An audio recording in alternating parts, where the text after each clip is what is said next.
Hey everyone, welcome back to the channel. Today I'm doing my NFC record predictions. And first up we have the NFC East. And coming in first place I have the reigning Super Bowl champion Philadelphia Eagles. I believe that next season they're going to be pretty much almost as good as they were last year. Still an insanely loaded roster, superstars all over the board, future Hall of Famers. They might go back to back, it's very possible. I actually have them facing Baltimore in this year's Super Bowl game. They could very well win another championship this year. And coming in second place, returning to the playoffs, is the Washington Commanders. I have them with a record of 11-6. I also had Philly with a record of 13-4. So Washington won't be able to win this division. Philadelphia is just too good. But I still think that having Jayden Daniels there, and if they do keep Terry McLaurin, we'll see what happens with that. I think this team is still very good and should be a very good playoff and maybe even go far in the playoffs again. And coming in third place, returning to the playoffs from 2 years ago, is the Dallas Cowboys at the record of 10-7. Now this team was weird last year because Dak missed a lot of the season and it just got kind of thrown off the roller coaster very quickly. But I still think that he raises the floor of this team, and there's no way if he's playing that they miss the playoffs, and if they would, it would be barely. That's why I'm saying 10-7, because I feel like their offense is just going to be very good. Still, I'm a little concerned with their running backs, but having CeeDee Lamb and George Pickens, that team's not missing the playoffs. And coming in last place in the NFC East, I have the New York Giants. I do think they're going to be much more watchable than last season. I like their defense a lot, and I like their draft. I think Abdul Carter is going to be a really good player. When Jackson Dart gets in, eventually this season, because it's going to happen, he'll give the team some hope and get them a couple really impressive wins. And next up, we have the NFC North. Coming in first place in this division, I have the Detroit Lions once again. Despite the fact that they lost both their coordinators, I still really like this team, and I think they could go far in the playoffs. Still have Jared Goff, very serviceable, good quarterback. Jahmyr Gibbs is always going to be really good as long as he's on the field. The receivers are good, tight end is good, offensive line's great, defense is going to be much better with all the players coming back, especially Aiden Hutchinson. That's going to be a very big deal. I just don't see how they don't make the playoffs and win the division. Coming in second place in the NFC North, I actually have the Chicago Bears with a record of 10-6. Now this is going to come as a surprise to a lot of you watching, but I actually think that with their new coaching tree, having Ben Johnson leading the way, having Caleb Williams more experienced, and drafting very well, this team is going to take a leap this year. They're going to be that one or two surprise teams every year. This is going to be one of them. And coming in third place in this division, I have the Minnesota Vikings with a record of 10-7, losing a tiebreaker to Chicago and narrowly missing the playoffs. This team won't win under double-digit games, I don't think, because despite the quarterback change and despite it's his first year starting, I still think McCarthy's going to be very serviceable and they'll be a good team. But this division is going to be so competitive that I just see them dropping some games that they wouldn't have last year, especially not having a veteran quarterback anymore. Despite what people think about Sam Darnold, he was experienced and he was able to lead the team until that disastrous playoff game.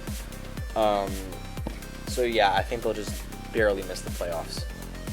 And coming in fourth place, I have the Green Bay Packers at a record of 9-8. Now, yeah, so every single team in this division is going to have a winning record, but they're all going to be very close. I just think the Packers fall out of that playoff spot and they don't return this year.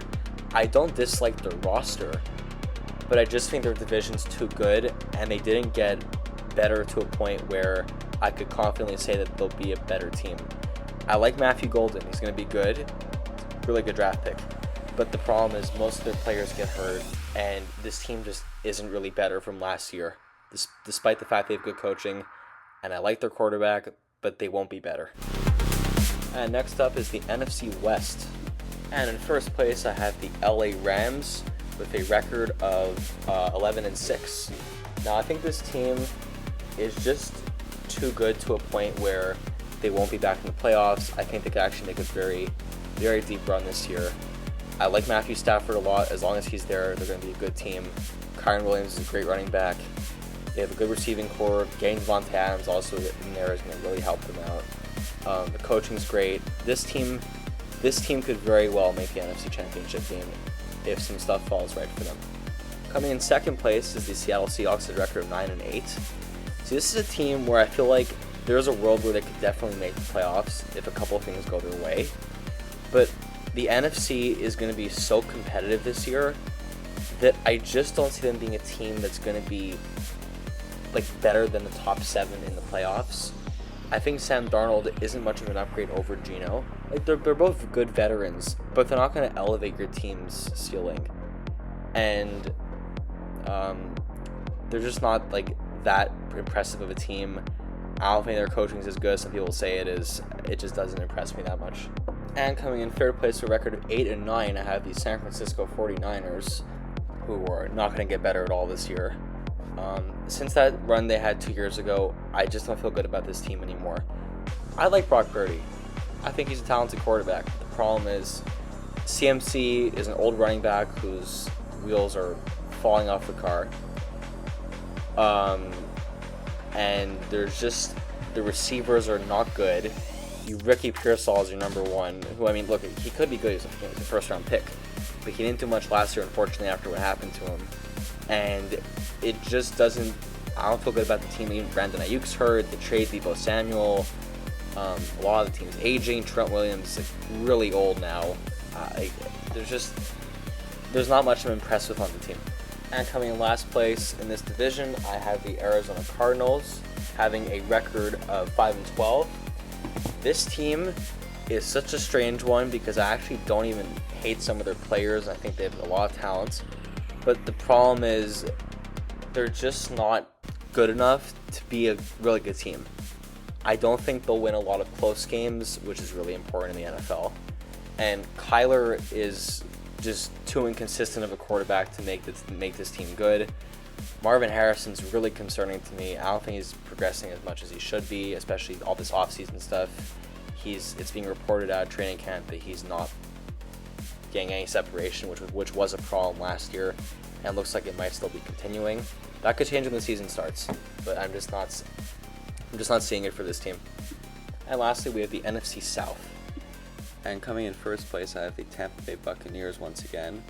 As long as they have Baker Mayfield starting, I think he raises the floor of this team, and they should be back in the playoffs. I also really liked how they drafted, and I think they're just going to be a really good team again.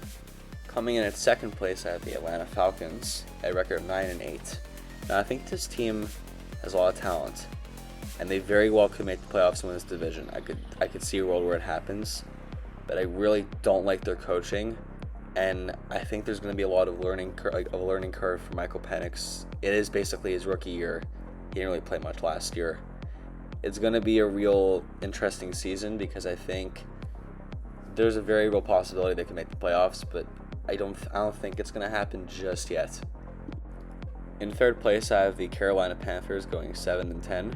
See, this is a team who a lot of people are like, oh, they're going to be good this year. They're going to win 10 games and make the playoffs. I just don't see how they go from being so horrible last year to being really good this year. They drafted well, but like their defense is still bottom of the bottom. Defensive line, they have like one good player. Their secondary is just not good. J.C. Horton's always hurt, and when he plays, he's not even as good as he used to be. I don't like the defense at all. I don't like the coaching. And coming in fourth place with a record of 2-15, I have the New Orleans Saints. So here's a team that could either go 0-17 or like 4-13. I said 2-15 to go in the middle. This team literally has no quarterback that gives me any confidence that they can win a game. So I'm never going to predict a team to go winless because that's only happened twice in the last 40 years. But it's just, this team is going to be so bad this season. No quarterback, new coach who's not a very good coach. Kellen Moore should be a coordinator. Alvin Kamara's old.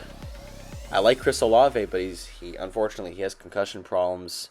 The offensive line's okay. The defense is average, but it's not a team that's gonna be really competitive on a week-to-week basis. And here are the final playoff standings for the NFC. Coming in first place is the Philadelphia Eagles. Coming in second place is the Los Angeles Rams.